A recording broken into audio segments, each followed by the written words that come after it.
Greetings, family. Sister Shanice in the house, and welcome to the African World Affairs News Channel. If you're not already a subscriber, please do subscribe and like and share the video. Thank you so much in advance. Well, for today's story, family, breaking news, we're hearing, although unconfirmed, numerous reports about a coup or an attempted coup in the Ivory Coast. So today we're going to home in on the Ivory Coast and take a look at the situation there that the citizens are facing to see what the build-up is likely to have been to lead to a situation where there's a coup happening in the country right now. Okay, well, Alassane Ouattara is the president of the Ivory Coast, and he has been the president since 2010. And elections are due to take place later this year, between October and December 2025. And it's reported that there are multiple candidates, in addition to the president, Alassane Ouattara, actually standing again for elections. So after having been in power for 15 years, 3 terms, he's planning also to stand for another term. And you can see in this picture his wife, who is the first lady of this African country. The Ivory Coast has around, just under about 30 million people. And in terms of its geographical position within West Africa, today it holds a very important position. It has on its borders Mali and Burkina Faso to the north. It's got Ghana to the east. It's got Liberia and Guinea to the west. And it also has access to the Atlantic coast. And so whoever the Ivory Coast has as its strategic partners has access to West Africa via the Atlantic Ocean. And not only would they have access via the Atlantic Ocean, but as a strategic partner, they are likely to also have bases on their territory. So whoever the Ivory Coast has a partnership with, in terms of the geopolitical situation, and especially with them being on the border of Mali and Burkina Faso, they hold a very powerful and critical condition, and the key also to accessing those countries who at the moment, in terms of the wider political issues, are very much under the spotlight by America and Europe. So although the Ivory Coast was actually gained its independence back in 1960, the official language, nevertheless, is still French. Right. So, what is the wealth of the country? Is the country minerally rich? And are the people benefiting from those minerals? Let's take a look. Ivory Coast actually has a variety of mineral resources, including gold, diamonds, nickel, and bauxite. The country also has significant reserves of oil and natural gas, which are being exploited. And in addition to these, there are also huge amounts of unexploited deposits of iron ore, manganese, and other minerals. So whoever their partners are, whoever their investors are, whichever private sector companies have got interest in that country, it's a minerally rich country. Gold is a significant part of the country's mining sector, both historically, and there are even recent discoveries of gold in the region.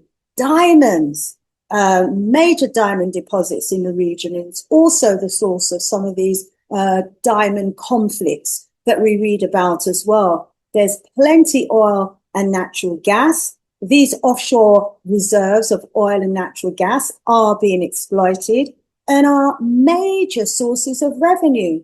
However, I'm reading that the benefits are not reaching the people of the region. That, although we've just talked about how minerally rich that country is in terms of its poverty, wow. And despite the fact that the Ivory Coast may be one of West Africa's biggest economies, almost 40% of the country's 30 million people, just under 30 million people, are actually living below the national poverty line. More than 40% are food insecure. The national debt has been steadily increasing, reaching $52.05 billion in debt. How can a country that is so minerally rich be so in debt? Over 52 billion US dollars in debt in 2024. And that debt has been steadily increasing. The national debt in the Ivory Coast was forecast to continuously increase between 2024 right through to 2029 by another 16.2 billion US dollars at least. So here, if we look at the trajectory in terms of the debt, this is a country where its economic policy seems to be to just buy more US bits of paper as a means of, sorting out its economic situation in its country, which it doesn't seem to be doing very well at all, because over 40% of the country's 30 million or so people are living below the poverty line. So we're all aware of the recent utterances by General Michael Langley of the United States. He publicly criticized our captain Ibrahim Traore, leader of Burkina Faso, and saying that, he's a concerning figure, labeling him as a potential threat to the African continent. And these utterances were reminiscent of the sort of history surrounding the events in Libya. So in a bold and controversial statement, the United States Marine Corps General Michael Langley publicly rejected calls to apologize to Burkina Faso's transitional president, Captain Ibrahim Traore. Instead, this general accused President Traore of manipulating public opinion in Africa and vowed continued efforts to counter his influence. So, he's clearly stated there that he's going to be targeting Ibrahim Traore to counter his influence. That means he wants to take him down, make him less influential. And he went on to say that it was an insult asking him to apologize to Ibrahim. And he said, I am a 4-star general of the United States Marines, protecting the interests of the American government. He is brainwashing. This is what he's saying about Ibrahim Traore. He's brainwashing the African people, and he has to stop. So he's clearly indicating there that he's on a mandate to stop our brother Ibrahim Traore, and claiming that he's brainwashing the African people and doesn't see himself as being a brainwashed African who's saying that he is working in the interest of protecting America and not Africa, clearly denouncing himself as an African and putting himself first and foremost as an American, not realizing that America, being an American, is just a nationality. Whereas, in terms of his ethnicity, he is an African, but he has no allegiance to Africa whatsoever. And here we have a progressive president, President Traore, doing amazing work for his country, Burkina Faso. And here you have General Langley, who is, holding a position for one of the most powerfulest countries in the world militarily, and declaring that he intends to stop Ibrahim Traore and that he has too much influence in Africa. Wow, that's a serious threat. So what that means is that any relationship that he has with any African country, or especially, efforts to try and develop new relationships with neighboring countries, is going to be looked on very suspiciously. There are reports that General Michael Langley then went on to hold military talks in the Ivory Coast. Remember, Ivory Coast is neighboring to Burkina Faso. And the reports indicated that the General Michael Langley, commander of the US AFRICOM, that's African, has been actively engaged in military and diplomatic discussions with the Ivorian leaders, supposedly strengthening security cooperation. Now, these discussions included potential drone base establishment next door to Burkina Faso and participation in flintlock exercises, highlighting the US's intention to regionally militarize activity in the West African region. Wow. So instead of the US having deals and having meetings with the Ivory Coast to talk about how they can improve the economic situation of the impoverished people within that region, how maybe they could reduce the debt, how they could help ease the burden of the suffering of the people. No, they're talking about militarizing the region on the doorstep of Burkina Faso, the same country that is headed up by Ibrahim Traore, the same man that Langley has declared that he intends to try and stop. Oh, unsurprisingly, these military talks are being seen as a direct threat to the neighboring countries, particularly Burkina Faso, Niger, and Mali. So what are these flintlock activities? Well, flintlock is the US Africa Command's, that's AFRICOM's premier and largest annual special operations exercise, focusing on strengthening partner relations, capabilities in counterterrorism, security and regional stability, primarily in the Sahel region of Africa.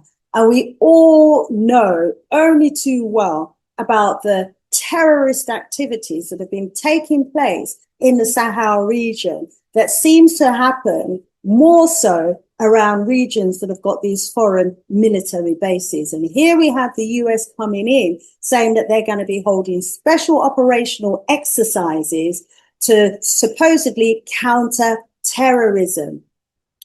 Now, it actually involves a multinational effort with African partner nations, the US and the international partners, including NATO.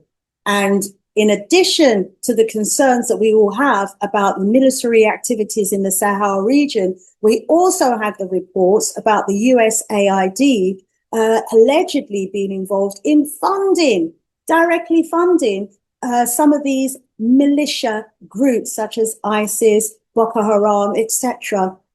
And so within the context of, all of this terrorism activities that's found to be sponsored by the USAID, and now we have the US having discussions with the Ivory Coast about going in and conducting special operational exercises to counter terrorism. Unsurprisingly, that's going to make a lot of people very anxious and very concerned indeed.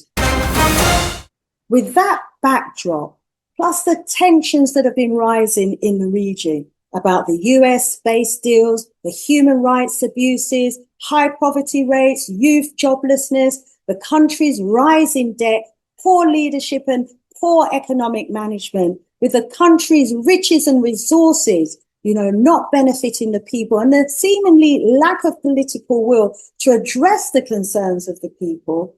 And the list goes on. Nepotism, such as appointing the president of the Ivory Coast, appointing his brother as head of the Ministry of Defense, with all the crackdown and opposition, the list goes on. With all of these concerns that the people have, the world is not surprised to hear that there has been a coup or an attempted coup in the Ivory Coast. All of these issues have culminated towards bringing about the situation that is all over social media right now about this alleged military coup. Although we have numerous unconfirmed reports about this internal coup that's going on right now in the Ivory Coast, there's been an internet shutdown. So as a result, we haven't got the official reports, but it seems from the images that were able to reach the internet before it was closed down, with thousands of people on the street, army personnel have been on the street. There have been sounds of gunshots as well in the city. It's claimed the president has been removed, and all of this, has been sparked by these secret military agreements that Michael Langley has been involved in, supposedly, to fight the jihadist movement, which we all know is not about that. It's about, as he said, trying to stop Ibrahim Traore. So the word on the street is that the president of the Ivory Coast has been overthrown in a military coup. We are waiting for confirmation of that.